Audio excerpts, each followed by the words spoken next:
Is there anything else, because we are so close to the airport, that we should be worried about, concerned about, working on?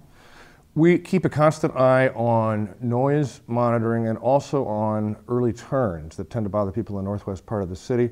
We have a brand new, very sophisticated camera system to track early turns. I'm working on producing a jointly produced video with the Federal Aviation Administration and the airport to distribute to chief pilots of every carrier at LAX to instruct them on what we've done and why this will positively identify culprits who make early turns over the city. Aircraft aren't supposed to turn before the shoreline. And also why other measures are important to citizens in El Segundo, such as freighters taking off from the inboard runway on the south side rather than the outboard runway. Those aircraft tend to be the noisiest, oldest, and most heavily laden aircraft operating at the airport, and all of that adds up to tremendous amounts of noise, and they leave at hours, like 3 in the morning. So those noise events can be extremely disturbing to people, and we're working on a number of fronts to alleviate that problem as well. Does the camera have anything to do with the GPS waypoint? Do they tie in? Do they work together? No, it is not directly related, but I'm glad you brought that up. Back in mid-December, the FAA put in place the fix for its navigational waypoint, which had been, before that time, bringing aircraft 1,000 feet closer to El Segundo than historically had been the case. And my thanks to Bill Withicum at FAA and Gina Marie Lindsay at LAWA for their extraordinary help, and to the administrator of the FAA at the time, Marion Blakey, who got that done in 3 months instead of the usual 12, because it was incredibly annoying to people in that part of the city.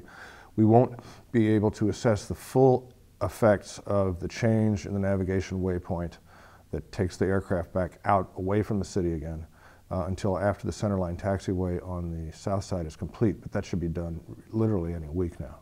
Okay. You have a column I do. In the local paper. What are some residents saying that, issues that concern them? Well, I used the column. I'm very grateful to Heidi Marker for finally talking me into doing it about 2 years ago, and talking me into doing it for free too, and talking me into doing it every week. It's 6 days of worrying about a topic and then an hour and a half of frantic typing. So you choose the topic, or do people? I choose the topic and frequently use it for bringing people up to date on important developments in the city, such as the navigational waypoint fix that we just spoke about, or Plaza El Segundo, or the condition of the officers, things like that in depth, where they might not hear it in quite such depth in other parts of the Herald or in other news outlets. And sometimes I use it for more lighthearted topics as well, like fun websites and stuff like that. I've asked you before what keeps you up at night. What is your major concern for the city? If there's something that weighs on you What keeps me up at night? Disaster preparedness is what keeps me up at night. The nightmare scenario for us is 8:30 a.m. on the Wednesday before Thanksgiving, a major earthquake hits. There would be 85,000 people at work in El Segundo. There would be probably 100,000 at the airport, about half of whom won't even know where they are because they're either changing planes or arriving from someplace distant. And that will, and impassable roadways, no utility services. It will put an incredible strain on the city. That's why we put such an emphasis on it, because we are a small city at night, but during the day, we are a medium-sized city and a huge employment center for the South Bay, with people from all over who are going to be very concerned about their families and so forth. So it's important to keep the business community involved in preparation for that too.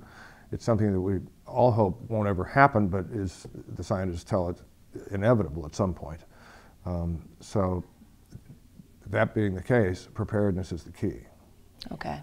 On the surface, it's obvious, we can see that you're very, very busy. Behind the scenes, what sort of things are you working on?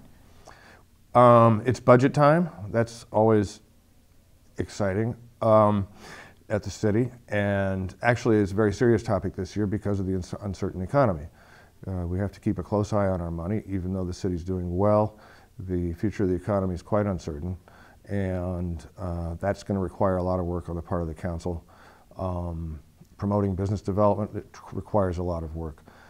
Meeting with other agencies, and heading up, chairing other agency boards occupies a lot of my time, because we use regionalism in the city of El Segundo as a lever to magnify our impact politically in the county and the region as a whole, because we are a small city with only 10,000 voters, and that's how some politicians choose to look at us. But by leveraging our influence, it helps us have impacts in areas that we otherwise would not. And that's very important for El Segundo, because we are a very significant spot around here, and we want to keep the quality of our services just as high as possible and the lives of our citizens as happy as possible. You're an avid reader. You love astronomy. Are you getting any time to do any of the things that you enjoy? Not really. We are going to have another star party. The first one back in October was a great success. Author Fair in June will be fun. I will be moderating a panel of nonfiction writers on green topics, if you will, including Ed Begley Jr. And 5 or 6 other folks. That will be tremendous fun. I always enjoy doing that. I've done that every year since the Author Fair started, and we'll have over 24 authors again this year, and that's coming up in early June. It's going to be a lot of fun. You know, you brought up the green theme. How is our city holding up? Oh, we're doing well, and the fire station is just about to break ground, the new fire station over next to the new soccer fields on an acre of land that we didn't have to pay for under the development agreement with the developer of that site. It will be the first LEED certified building in the city when it's complete. It will also have auxiliary power provided by solar panels, and will be an example of a very green kind of architecture and construction, and we're proud of that. We're replacing all the traffic light bulbs in the city with light emitting diodes, which not only save electricity, they save a tremendous amount of money and last a lot longer than the incandescent bulbs, and undertaking other measures as well.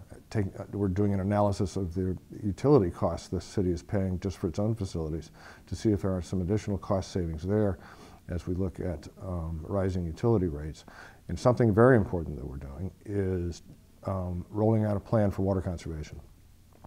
The Metropolitan Water District, the wholesaler for the whole region of drinking water, announced recently that we as a region could expect water rationing as early as this summer.